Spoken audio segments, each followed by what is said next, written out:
All right, welcome back. Now we're going to talk about simplifying trigonometric expressions, right? So this is where the properties and the identities are going to be very useful when it comes to simplifying expressions that involve trigonometric functions. So for example, this one here, we're going to simplify this, and so we're always looking for ways where we can substitute or use a trigonometric identity to substitute a simpler form. And so in this case here, the very first thing I notice is that there's a common factor of a sine. So the first thing I'm going to do is factor that out, because I notice that I've got this cosine squared minus here, right? So if I factor out the sine x, I get this chain of equal signs, right? So I'm going to sine x, and I get what? I get cosine squared x minus 1, right? And so now that screams out at me the Pythagorean identity, right? Sine squared x plus cosine squared x equals 1, right? So I'm going to use that to simplify this.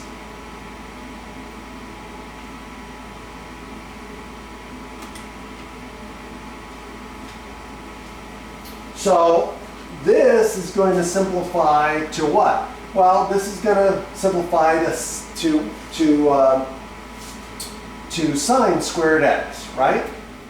So now I get sine x times sine squared x, and that's going to equal sine cubed x. And I'm done.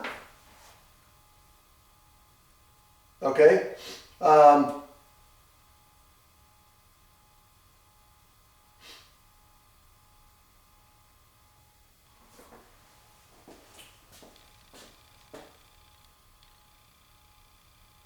Oh, actually, hold on. I got to factor out a negative here, because it should be 1 minus cosine. So I'm going to factor out a negative here. Okay? Because if I remember, it's sine squared x plus cosine squared x equals 1. Well, if I subtract, right, I have to subtract, right? So it's sine squared x equals 1 minus cosine squared x. But this is cosine squared x minus 1, so it's flipped. So there's a minus sign here. So it'd be minus cosine squared x minus 1. Okay, so if I factor out the negative sign, then I can do that. So this would be negative sine cubed x. Now, how would I verify this on a calculator?